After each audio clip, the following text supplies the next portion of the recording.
सबसे पहले बात पड़ोसी बांग्लादेश की। बांग्लादेश की राजधानी ढाका से ये जानकारियां आने लगी हैं कि 2026 के संसदीय चुनाव ने देश की राजनीति की दिशा बदल दी है और दक्षिण एशिया की भू राजनीति पर इसके दूरगामी असर साफ तौर पर दिखाई दे रहा है। दरअसल 12 फरवरी 2026 को हुए संसदीय चुनाव में बांग्लादेश नेशनलिस्ट पार्टी यानी बीएनपी ने ऐतिहासिक जीत दर्ज की है। 299 सीटों पर वोटिंग हुई और 200 से अधिक सीटें, सुबह ही 215 का आंकड़ा पहुंच गया था। बहुमत हासिल ये कर चुके हैं। वास्तव में जीत के साथ ही यह तय हो गया है कि 17 साल के वनवास के बाद में राजनीति में लौटे तारिक रहमान अब बांग्लादेश के अगले प्रधानमंत्री बनने जा रहे हैं। तारिक रहमान दिसंबर 2025 में लंदन से बांग्लादेश लौटे थे और अपनी मां पूर्व प्रधानमंत्री खालिदा जिया के निधन के बाद उन्होंने पार्टी की कमान संभाली थी। बात करें तो ये चुनाव 2024 में शेख हसीना की सरकार गिरने के बाद, मतलब तख्ता पलट के बाद, यह पहला संसदीय चुनाव रहा।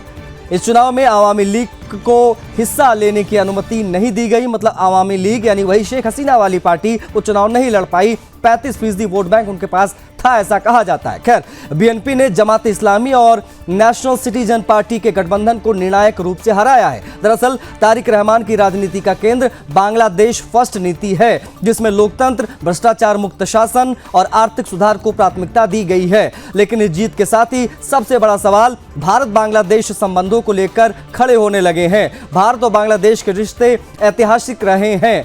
दोनों देशों के बीच में 4000 किलोमीटर की लंबी सीमा है। बॉर्डर एरिया हम कवर करते हुए सबसे ज्यादा है भारत का किसी भी पड़ोसी देश से सीमा को शेयर करना। भारत के 5 राज्यों की सीमा बांग्लादेश से लगती है। 54 नदियां दोनों देशों को जोड़ती हैं। शेख हसीना के कार्यकाल में ये रिश्ते अपने सबसे मजबूत दौर में रहे। लगातार 15 सालों के शासन के बाद में शेख हसीना की सरकार गई, यूनुस बीच में आया, उसके बाद में क्या चीजें हुई वो आपने देखी। लेकिन 2024 में शेख हसीना की सरकार जब गिरी, उसके बाद भारत में वो शरण लेने आई।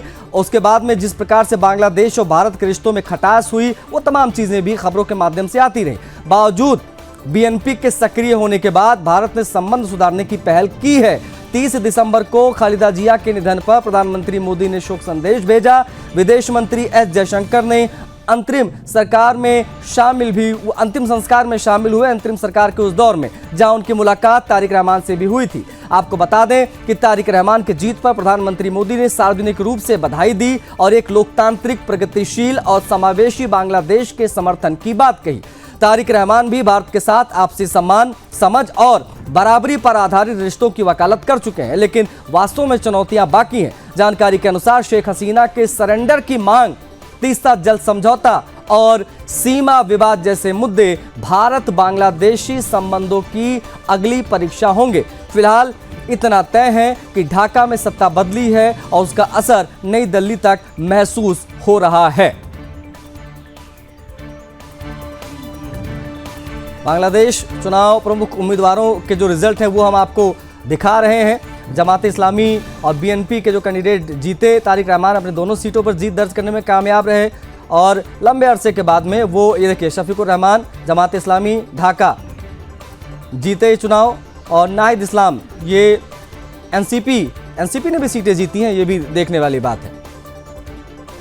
कुछ हिंदू उम्मीदवारों ने भी बांग्लादेश में चुनाव जीता है। ढाका में भी एक जीत एक हिंदू कैंडिडेट को मिली है।